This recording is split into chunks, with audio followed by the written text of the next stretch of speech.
নমস্কাৰ বন্ধু বান্ধৱীসকল, সপোন সাগৰলৈ স্বাগতম জনাইছোঁ আপোনালোকক। আজি মই আপোনালোকৰ ওচৰত আলোচনা কৰিবলৈ ওলাইছোঁ এনে কিছুমান সপোন, যিবোৰ সপোন খুব ভাগ্যৱান মানুহে দেখে। আৰু যদি কেনেবাকৈ আপোনালোকেও যদি এনেকুৱা সপোন কেতিয়াবা হ'লে দেখিছে বা কেতিয়াবা যদি সপোনত দেখিছে আৰু যদি বৰ বেছি ঘনকৈ যদি এনেকুৱা সপোন দেখিছে, তেতিয়াহ'লে আপুনি গম পাব যে আপোনাৰ জীৱনত বহুত ডাঙৰ পৰিৱৰ্তন বা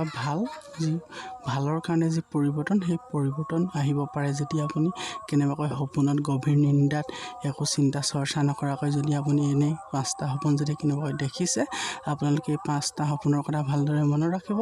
কিন্তু ভাগ্য উদয় হোৱাৰ আগত এনেকুৱা ঢেৰ সপোন আছে, কিন্তু এই 5টা সপোনক বেছি মহত্ব দিয়া হয়। কাৰণ যদি আপোনালোকে সপোনত কেতিয়াবা একো চিন্তা চৰ্চা নকৰাকৈ যদি সপোনত কেনেবাকৈ আপুনি সাগৰ দেখিছে, দূৰৰ পৰা চাই আছে, বা আপুনি কেনেবাকৈ সাগৰত গা ধুইছে, এনেকুৱা যদি কেতিয়াবা সপোনত যদি আপুনি দেখিছে, তেতিয়াহ'লে এটা কথা নিশ্চিত হ'ব যে আপোনাৰ জীৱনত অতি সোনকালে ৰঙৰ আপুনি বতৰা পাব, ৰঙীন আপুনি খবৰ পাব কিবা, যাৰ দ্বাৰা আপোনাৰ জীৱনটো আৰু উন্নতি হ'ব। যদিও কিবা আপুনি উন্নতি পথত আগবাঢ়িব বহুত দিনৰ পৰা নাই, বা কোনো কামত যদি আপুনি ছাকচেছ হোৱা নাই, যদিও কষ্ট কৰি আছে, কিন্তু যদি এনেকুৱা সপোন যদি আপুনি কেনেবাকৈ দেখিছে, তেতিয়াহ'লে এটা কথা নিশ্চিত হওক আৰু খাটাং হওক যে আপোনাৰ ভগৱানৰ যি আশীৰ্বাদ বা আপোনাৰ লগত আপোনাক সংকেত দিছে যে আপোনাৰ ভৱিষ্যতটো বা আপোনাৰ যি কৰ্ম, সেই কৰ্ম সঠিক ৰূপত চলি আছে, বা সেই কৰ্মৰ দ্বাৰা বা সেই ব্যৱসায়ৰ দ্বাৰা বা যি কৰে আপুনি সেই কামৰ দ্বাৰা আপুনি উন্নতি কৰিব পাৰিব, অধিক উন্নতি কৰিব পাৰিব। সেয়েহে আপুনি আগতীয়াকৈ এনেধৰণে সংকেত দিছে। সপোন শাস্ত্ৰ অনুসৰি যদি সপোনত সাগৰ দেখে বা সাগৰ বিভিন্ন অৱস্থাত দেখাৰ বিভিন্ন অৰ্থ আছে। যদি আপুনি সাগৰত গা ধুই নিজকে ধুই থকা, বা আপুনি সাগৰ দূৰৰ পৰা চাই আছে বহি পেলাই, এনেকুৱা দেখাটো কিন্তু বহুত এটা সৌভাগ্য সপোন হয়। সকলো ব্যক্তিয়ে যিহেতু এনেধৰণে সপোনত সাগৰ নেদেখে। আৰু যদি আপোনালোকে কেনেবাকৈ সপোনত ঘৰলৈ যদি হাতী বাবা অহা দেখে, হাতী বাবা জাক বা হাতী বাবা আহিছে, আপুনি যদি কিবা হাতী বাবাক খুৱাই দিছে, এনেকুৱা যদি সপোনত কেনেবাকৈ আপুনি দেখিছে, এইটো এটা অতি ভাল সপোন হয়। এইটো এটা ধন আগমনৰ সংকেত হয়। আপোনাৰ ঘৰত ধন ধানেৰে ভৰপূৰ হ'ব, যিহেতু আপোনাৰ ঘৰখন বহুত আপুনি যি বিচাৰে বা যি আপোনাৰ মনৰ আশা, সেই আশা যদি বহুদিনৰ পৰা পূৰণ হোৱা নাই, কিন্তু এনেকুৱা সপোন দেখিলে সেই সপোনবোৰ আপোনাৰ যি মনত পুহি ৰখা আশাবোৰ অতি সোনকালে অতি শীঘ্ৰে পূৰণ হ'বলৈ যায়। আৰু যদি আপুনি কেনেবাকৈ যিকোনো নদীত যদি আপুনি সাঁতুৰি ইপাৰ সিপাৰ হৈছে, এইটো এটা বহুত শুভ সংকেত হয়, শুভ সপোন হয়। সপোন শাস্ত্ৰ অনুসৰি এনেকুৱা দেখা ব্যক্তিজনৰ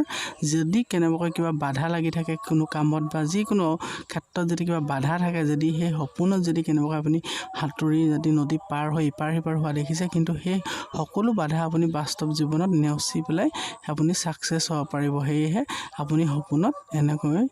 সাঁতুৰি পেলাই পাৰ হোৱা দেখিছে। আৰু যদি সপোনত কেনেবাকৈ আপোনালোকে খুব মন্দিৰ মছজিদ বা যি ধৰ্মীয় লোক হয়, বা এনেকুৱা যদি আপোনাৰ ধৰ্মীয় অনুষ্ঠান যদি খুব সঘনাই যদি সপোনত বাৰে বাৰে দেখিবলৈ ধৰে, বা দেৱী প্ৰতিমা যদি দেখিবলৈ ধৰে, তেতিয়াও কিন্তু এইটো এটা আপোনাৰ সংকেত হয় যে ভগৱানে আপোনাৰ লগত থকা, বা আপোনাৰ জীৱনটো উন্নতিৰ পথত আগবাঢ়ি যোৱাৰ এটা সংকেত হয় বা ইংগিত হয়। এনেকুৱা দেখিলে কিন্তু আপোনালোকে এনেকুৱা সপোনবোৰ কাকো লগত শ্বেয়াৰ নকৰিব। যিহেতু কোৱা হয় যে যিবোৰ বেয়া সপোন আমাৰ শ্বেয়াৰ কৰি দিলে তাৰ ফল যিহেতু পোৱা নাযায়, কিন্তু সেই ভাল সপোনবোৰৰ ক্ষেত্ৰত কিন্তু শ্বেয়াৰ কৰিলে বা কাৰোবাক যদি কথাটো অৱগত কৰালে, কিন্তু ইয়াৰ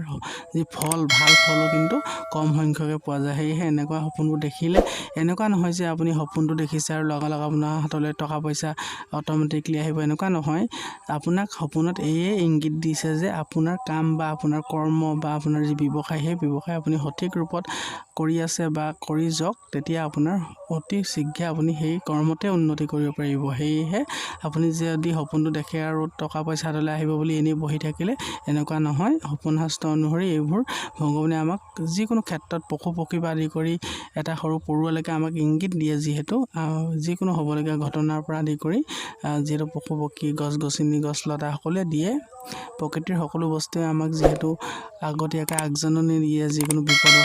বিপদ অহাৰ আগত বা ভাল দিন অহাৰ আগত। এনেকুৱা যদি আপোনালোকে কেনেবাকৈ দেখিছে, আপোনালোকে গম পাব যে আপোনালোকৰ সু খবৰ বা সু সংকেত বা যি আপোনাৰ ঘৰখনলৈ আহিবলৈ পাৰে সুসংবাদ। সেয়েহে বা আপোনালোকে এনে সপোন দেখিলে কাকো শ্বেয়াৰ কৰিব নালাগে। নিজকে আপোনালোকে কৰ্ম কৰি যাওক, যি কৰে আপোনালোকে কৰি যাওক। সেই কৰ্মত আপুনি উন্নতি লাভ কৰিব পাৰিব, ঘৰত সুখ শান্তি আপুনি অতি সোনকালে অতি শীঘ্ৰে দেখিব পাব সেই কৰ্মৰ দ্বাৰা বা সেই আপোনাৰ যি সপোনৰ ইংগিত পাইছে সেই ইংগিতটো যিহেতু সপোনৰ হস্তৰ যদি কথাবোৰ আমি আগতীয়াকৈ জানো কিন্তু যদি নাজানো তেতিয়াহ'লে আমি কিছুমান ক্ষেত্ৰত যি ভাল হ'বলগীয়া হ'লেও হৈ যায় আৰু বেয়া ঘটিবলগীয়া হ'লেও হৈ যায় কিন্তু বেয়া ঘটাৰ পৰা আমি তাক প্ৰতিকাৰ কৰি তাৰ পৰা আমি হাত সাৰিব পাৰোঁ আৰু ভাল যি হ'বলগীয়া থাকে সেই ভাল ক্ষেত্ৰবোৰত আমি আৰু যদি কষ্ট কৰি সেই ভাল ফলটো আমি আঁকোৱালি ল'ব পাৰোঁ গতিকে এই চাৰিটা আপোনালোকে গম পালে আৰু যদি আপোনালোকে সপোনত কেনেবাকৈ এনেকুৱা যদি মন্দিৰ যদি দেখিছে তেতিয়াহ'লে আপোনালোকে সদায় শুই উঠি গা পা ধুই আপোনালোকে ভগৱানক এটাই প্ৰাৰ্থনা কৰিব লাগে যে আপোনাৰ যাতে জীৱনৰ আশা সেইবোৰ যাতে পূৰণ হওক কাৰণ এইবোৰ কথা কাকো ক'ব নালাগে সপোনত ঈশ্বৰক দেখা বা ঈশ্বৰক দৰ্শন হোৱা আৰু যদি আপুনি কেনেবাকৈ সপোনত অট্টালিকা বা বিদেশ ভ্ৰমণ এনেকুৱা কিবা কৰা যদি দেখিছে ক'ৰবাত ট্ৰেইনত বহুত দূৰণি জেগালৈ আপুনি যাবলৈ বা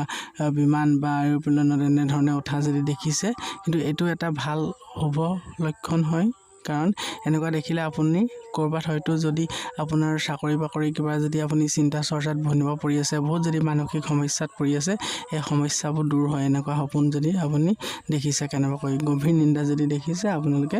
কাকো এনেকুৱা সপোনবোৰ শ্বেয়াৰ নকৰিব আৰু চাব অতি শীঘ্ৰে আপুনি ইয়াৰ ফল পাব গতিকে আপুনি সপোনত কেনেকুৱাকৈ কি অৱস্থাত কি দেখিছে মোক কমেণ্ট কৰি জনাব মই সকলো কমেণ্টৰ উত্তৰ দিম গতিকে আজিলৈ ইমানে আছিলে ধন্যবাদ